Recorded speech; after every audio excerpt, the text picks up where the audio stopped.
You know the person that I'm talking about. Maybe it's you. They're solid, reliable, the one that everyone leans on. And then something shifts. Not overnight, not dramatically, just maybe quietly. They stop going to the pub, they start snapping at little things. They haven't slept properly in months, but they keep saying, I'm fine. Because here's the thing that nobody tells you. By this time that you notice something's really wrong, the warning signs have been there for years. And in this video, I'm going to walk you through the 5 signs that show up before somebody breaks down every single time. I've seen this pattern play out hundreds of times across military, police, fire service, paramedics. It's the same 5 things over and over again. I've put them into a system and a framework called WARNs, because that's what they are. Your nervous system is warning you that something needs to change before it changes you. If you don't know what these signs look like, then you won't be able to catch them in yourself. And the people around you might not be able to catch them at the early stages either. Because every single person that I've worked with who hit a full breakdown had all of these signs visible years before they got help. And some of them didn't make it that far, sadly.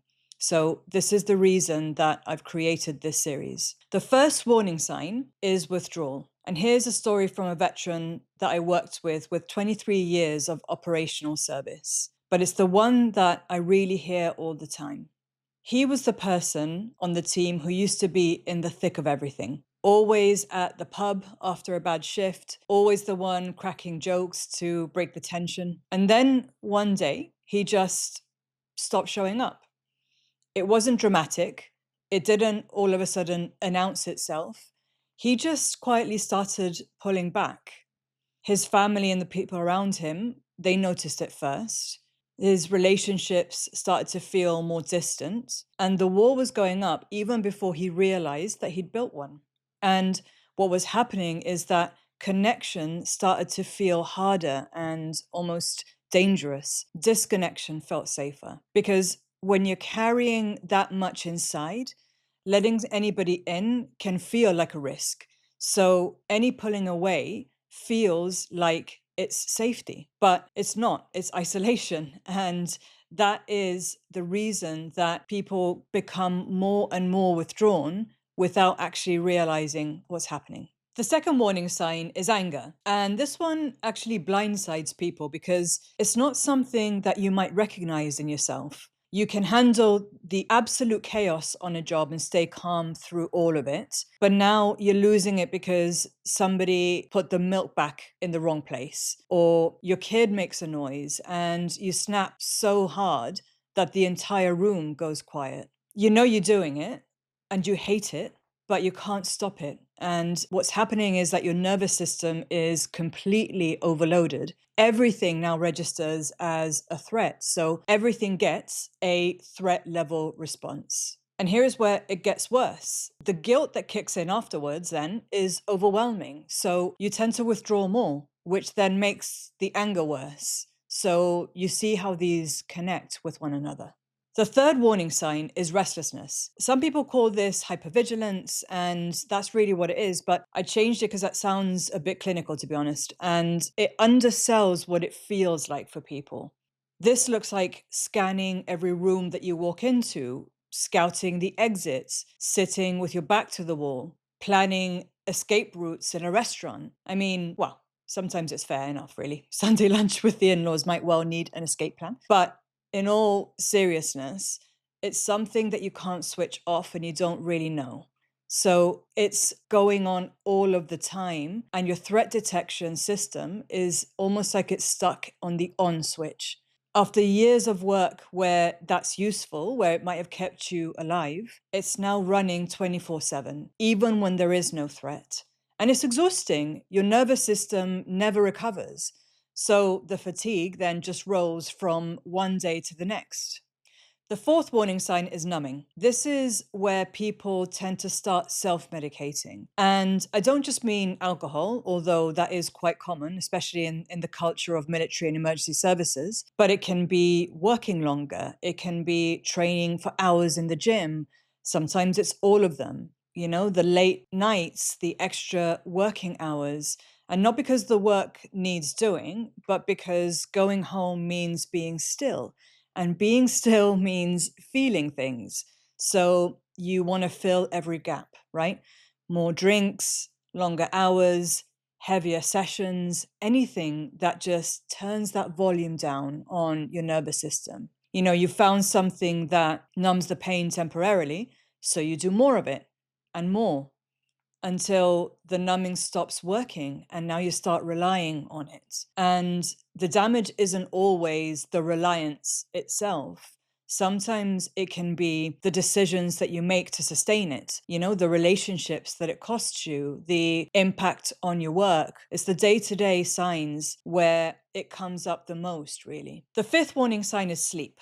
I'd say this is probably the single most reliable warning sign, an indicator that something's wrong. And sometimes it creeps in so gradually that by the time that you realize, you may not have slept properly in months, years sometimes. This sometimes can look like bad dreams, but not always. Waking up at 3 a.m., your heart racing, or lying awake, replaying things. Sometimes it's images, or sometimes it's thinking through every single thing that's happened in the day. And what your brain is doing is trying to process the day, and trying to do that during sleep, because that's where we process things.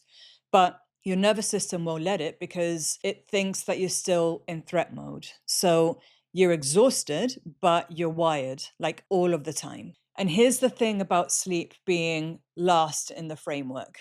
Honestly, it should have really been first. I probably should have put it at the very top because sleep is the number one most common sign that I see. But then you'd be trying to say sworn and remember something like sworn, which sounds like a village in the arse end of Wales or an initiation into a cult, maybe. So sleep goes last because we're not sworning here, we're warning. But don't let the order fool you, because sleep deprivation is the one thing that makes everything worse. The anger gets sharper, the withdrawal gets deeper, the numbing gets more and more appealing, and the restlessness gets more intense. So sleep is really the domino that starts the cascade.